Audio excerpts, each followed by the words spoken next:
नमस्कार, आप देख रहे हैं उत्तराखंड लाइव। मैं हूं आपके साथ शिल्पा। खबर देहरादून से, जहां सीएम धामी ने सोशल मीडिया पर पोस्ट करके लोगों से अपील की। उन्होंने शहर के करीब स्थित लक्ष्मण सिद्ध मंदिर का एक वीडियो पोस्ट करते हुए लिखा कि ये मंदिर ऋषि दत्तात्रेय के 84 सिद्धों में से एक है। लच्छीवाला जंगल के बीच स्थित ये स्थान प्राकृतिक सुंदरता से परिपूर्ण है। सीएम ने लिखा है आगे कि देहरादून आगमन पर यहाँ पर अवश्य पधारें। अगर आप देहरादून आ रहे हैं तो इस मंदिर में जरूर आए, यहाँ पर दर्शन जरूर करें। 84 सिद्धों में से एक ये मंदिर है। यहाँ की मान्यताएं बहुत हैं, एक बार यहाँ जरूर आए।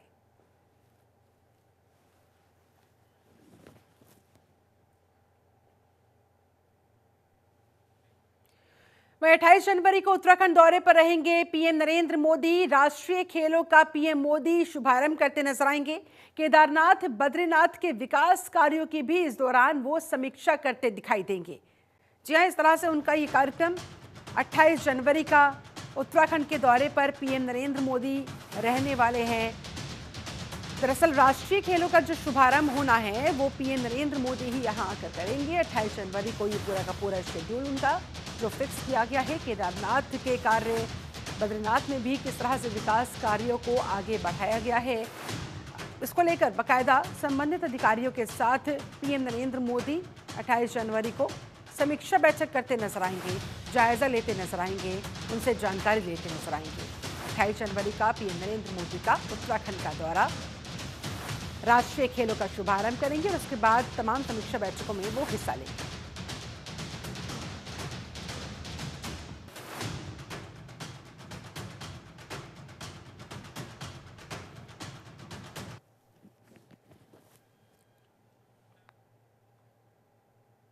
मंत्री जी के कार्यक्रम का जब विस्तृत स्वरूप आएगा, उसमें अपेक्षा इस बात की भी है कि शीतकालीन यात्रा को प्रभावी स्वरूप देने में, क्योंकि प्रधानमंत्री जी जब भी उत्तराखंड आते हैं तो उत्तराखंड के लिए कुछ न कुछ वरदान साबित होता है उनका दौरा। तो निश्चित रूप से जब शीतकालीन यात्रा का एक पक्ष निकल कर आया, बड़ी संख्या में ये यात्रा बढ़ी भी है, और प्रधानमंत्री जी अगर आते हैं और हमारा गंगोत्री और यमुनोत्री के जो गद्य स्थल है वहाँ तक उनका जाना होता है, तो उसका लाभ हमको प्राप्त होगा।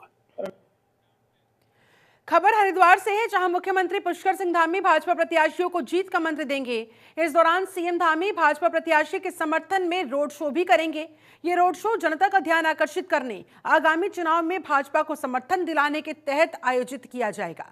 बता दें, सीएम का रोड शो शिवालिक नगर पालिका क्षेत्र में अमृत महोत्सव चौक से शुरू होगा। इसके बाद सीएम धामी जनता से सीधा संवाद भी करते नजर आएंगे।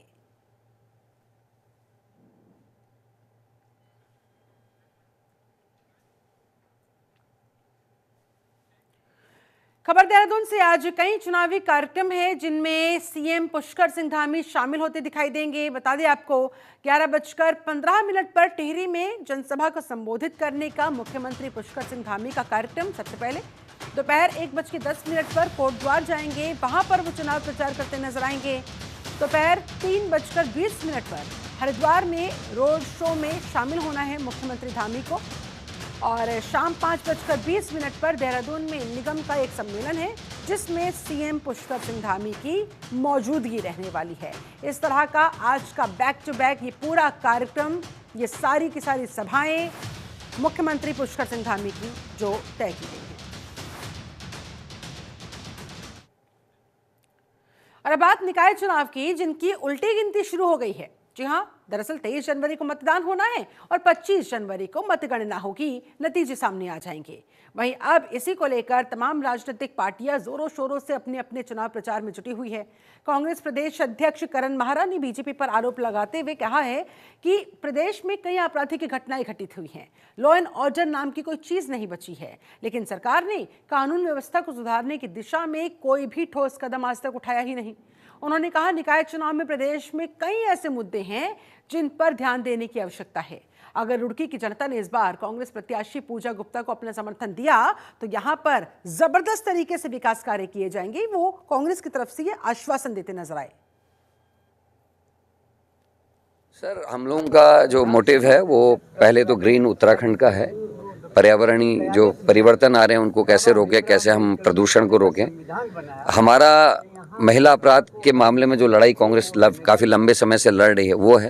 कांग्रेस जहां महिला डिग्री कॉलेज, महिला पॉलिटेक्निक, महिला इंटर कॉलेज, महिला हाई स्कूल खोलते रही है और राजीव गांधी जी ने महिलाओं को 30% आरक्षण देकर महिलाओं का सम्मान करने का काम किया। वहीं भारतीय जनता पार्टी के शासन में हम महिला अपराध में उत्तराखंड पहले स्थान में चले गए। अंकिता से लेके आपके हरिद्वार की वो दलित बच्ची जिसका 26 जून को बलात्कार और हत्या हुई, उसके अलावा आईएसबीटी की घटना है और भी बहुत सारी घटनाएं हैं वो हुई हैं। और अभी हालिया दिनों में जो बीजेपी के मंत्री सुबोध उनियाल जी ने कोटद्वार में जो बयान दिया, आप सबने वो देखा होगा, उससे शर्मनाक और क्या हो सकता है। बीजेपी की जो मानसिकता है उसको मंत्री जी ने अपने कोटद्वार के बयान में साबित कर दिया, दिखा दिया है। उत्तराखंड में निकाय चुनाव को लेकर बीजेपी ने कमर कस ली है। बीजेपी के बड़े नेता लगातार चुनाव प्रचार में जुटे हुए हैं।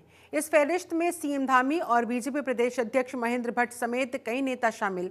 वहीं जहां स्टार प्रचारकों ने प्रचार को धार दी हुई है, प्रत्याशियों के समर्थन में स्थानीय कार्यकर्ता भी जी जान से जुटे हुए हैं। ऐसा ही नजारा तब भी देखने को मिला जब बीजेपी के ऑफिशियल एक्स अकाउंट पर सभी निगम प्रत्याशियों के प्रचार प्रसार की फोटोज शेयर की गई। तस्वीरें देखिए आपके साथ।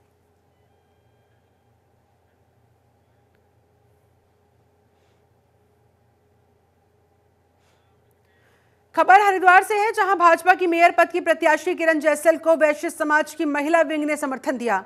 बीजेपी प्रत्याशी किरण जैसल ने नगर निगम के कई वार्डों में जनसंपर्क किया। इस दौरान वो कहते नजर आए कि हरिद्वार नगर निगम को प्रदेश का सर्वश्रेष्ठ निगम बनाने के लिए पूरी निष्ठा के साथ, ईमानदारी के साथ काम किया जाएगा।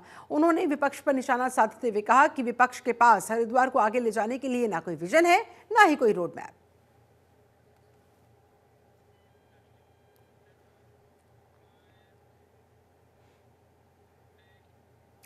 उत्तराखंड में चुनाव को लेकर राजनीतिक सरगर्मियां तेज है। एक तरफ जहां बीजेपी और कांग्रेस लगातार नगर निगम, नगर पंचायत क्षेत्रों में चुनाव प्रचार कर रही हैं, तो दूसरी तरफ पार्टियां अपनी अपनी जीत का दावा ठोकती हुई।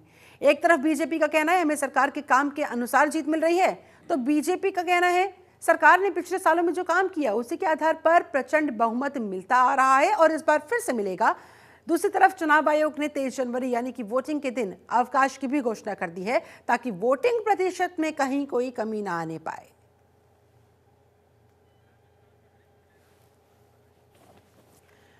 हरीश खन्ना हमारे साथ संवाददाता ज्यादा जानकारी के साथ लाइव कनेक्टेड है।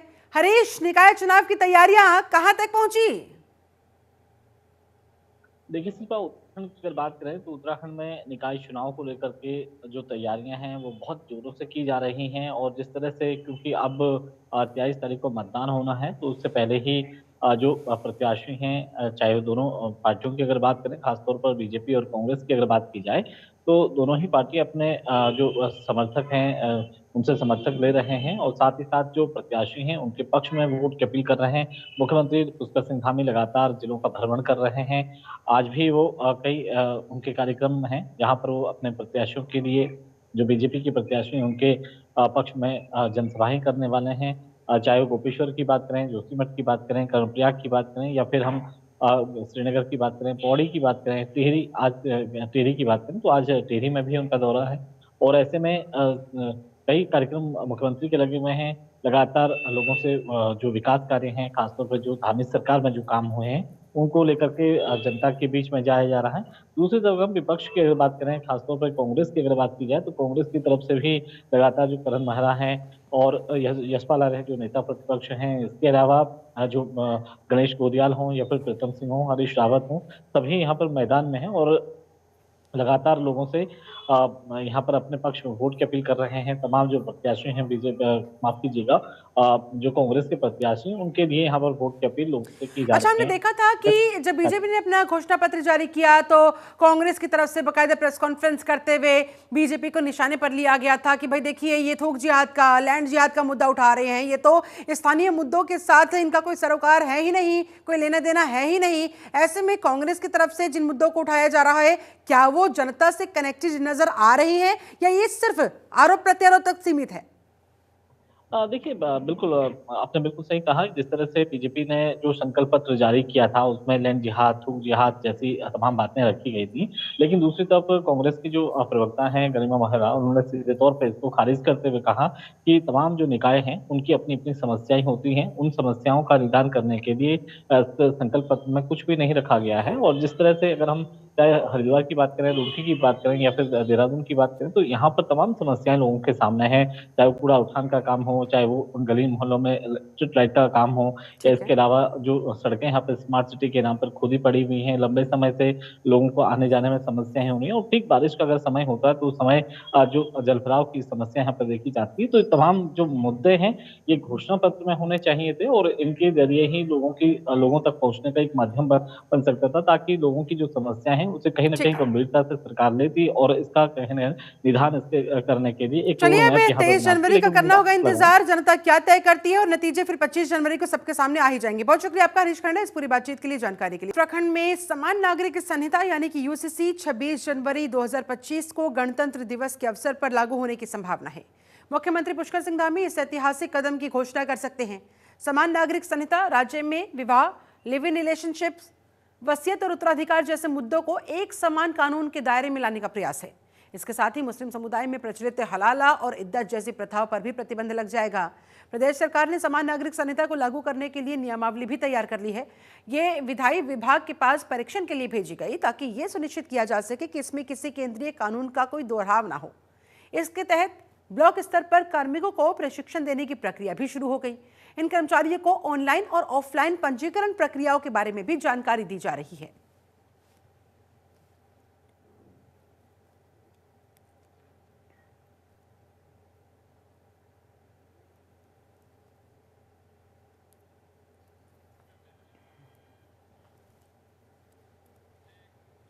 खबर देहरादून से, जहां आइसलैंड से पहुंचे प्रतिनिधि मंडल का सीएम पुष्कर सिंह धामी ने स्वागत किया। इस दौरान उन्होंने इस विषय पर कहा, उन्हें गर्व है उत्तराखंड राज्य में 40 के लगभग जगहों पर ये प्लांट्स लगाए जा रहे हैं। बता दें आपको, इस दौरान उन्होंने पीएम नरेंद्र मोदी का भी आभार व्यक्त किया। सबसे पहले तो हमारे सभी जो आइसलैंड की ओर से जो प्रतिनिधि मंडल आया है, एम्बेसडर साहब और उनके सभी साथियों का, सभी का मैं वेलकम करता हूं, सबका मैं स्वागत करता हूं यहाँ पर हमारे यहाँ आने पर। और एक बहुत शानदार पहल यहाँ पर शुरू हुई है। और जैसा कि आपने बताया कि आपके प्राइम मिनिस्टर और हमारे आदरणीय प्रधानमंत्री ऑनरेबल नरेंद्र मोदी जी की चर्चा हुई थी, और मैंने भी उनसे इस बार जो ये हमारा ये एमओयू साइन हो रहा है जियोथर्मल का, उनसे उनको मैंने अवगत कराया था कि हम लोग आपके साथ आज 17 तारीख को 17 जनवरी को आपके साथ एमओयू करने वाले हैं।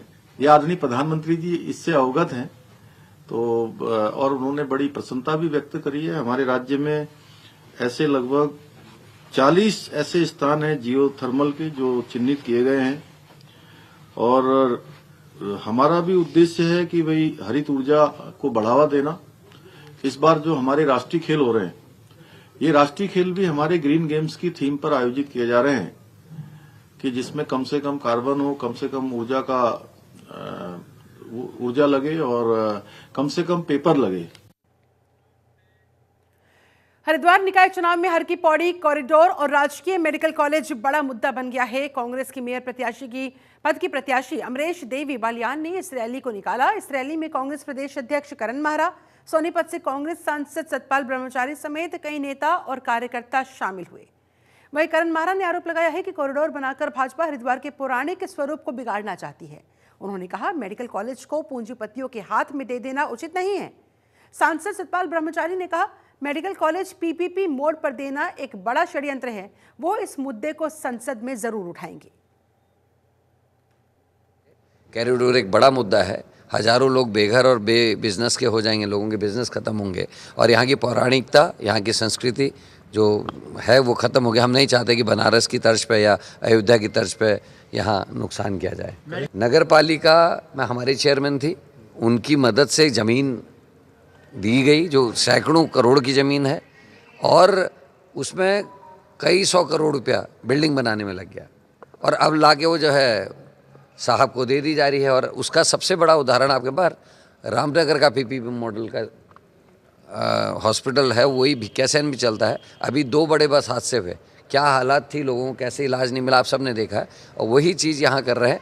इन्होंने तय कर लिया, केंद्र की सरकार हो चाहे राज्य की सरकार हो, बड़े बड़े संस्थान सरकारी पैसों में बन रहे हैं, उसके बाद उनको सेठों को दे दिया जा रहा है। ये दुर्भाग्यपूर्ण है देश के लिए भी और हमारे। 100 सीट यहाँ पर हैं, उनका भविष्य क्या करेगा, वो यहाँ पढ़ेंगे या कहाँ पढ़ेंगे, खुद सोच लेना चाहिए। जो सरकारी फीस पर यहाँ पर भर्ती किए गए थे, क्या प्राइवेट वाला इनको मान्यता देगा या प्राइवेट वाला कराएगा?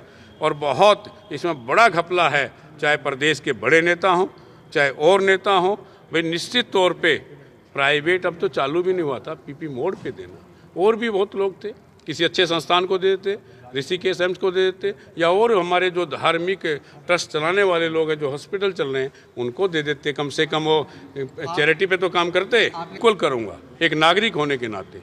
ठीक है, मैं हरियाणा से सांसद हूँ, लेकिन हरिद्वार का भी मेरे ऊपर बहुत बड़ा एहसान और बहुत बड़ा उपकार है। सतपाल ब्रह्मचारी को राजनीतिक हैसियत बनाने में हरिद्वार के नागरिकों का बहुत बड़ा हाथ है। हरिद्वार में हूँ, मेरा नैतिक कर्तव्य बनता है कि मैं सही को कहने की हिम्मत रखता हूँ और रखूँगा।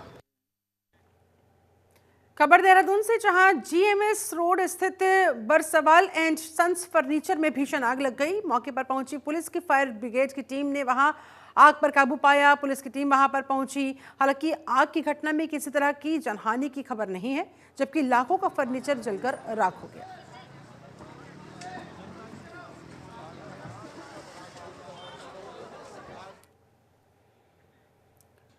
हरिद्वार में 38वें राष्ट्रीय खेलों की तैयारियों की समीक्षा बैठक संपन्न हो गई। 38वें राष्ट्रीय खेलों के तहत शुभंकर मौली के आगमन को लेकर तैयारियां जोरों पर है।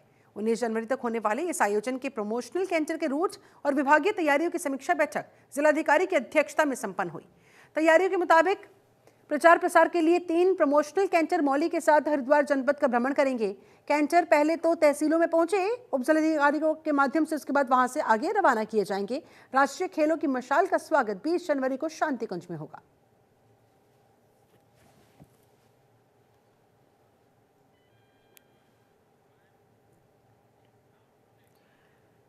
हरिद्वार में नगर पंचायत इमली खेड़ा से भाजपा प्रत्याशी राजबाला सैनी लगातार जनता के बीच पहुंच रही है। उन्होंने जनता से वादा किया कि यदि वो चुनाव जीत गई तो जनता की उम्मीदों पर जरूर खरा उतरेंगी। उन्होंने क्षेत्र में विकास कार्यों को प्राथमिकता देने का जनता से वादा किया। अच्छा, बढ़िया, मतलब भरपूर प्यार और सहयोग मिल रहा है। और हमारे नगर पंचायत इमली खेड़ा में अपना माजरी, गुम्मावाड़ा, रंगड़वाड़ा, टांडा और इमली खेड़ा है।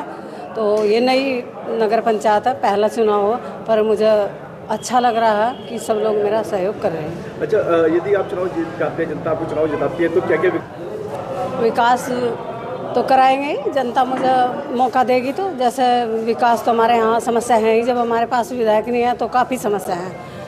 तो जैसे नालियाँ होगी, अपनी सड़कें होगी, हमारे यहाँ विद्यालय मतलब डिग्री कॉलेज नहीं है बच्चों के लिए, हमारी बेटियों को बहुत समस्या रहती है। उत्तराखंड की अहम खबरों में फिलहाल बस इतना ही। बने रहे जनतंत्र टीवी के साथ।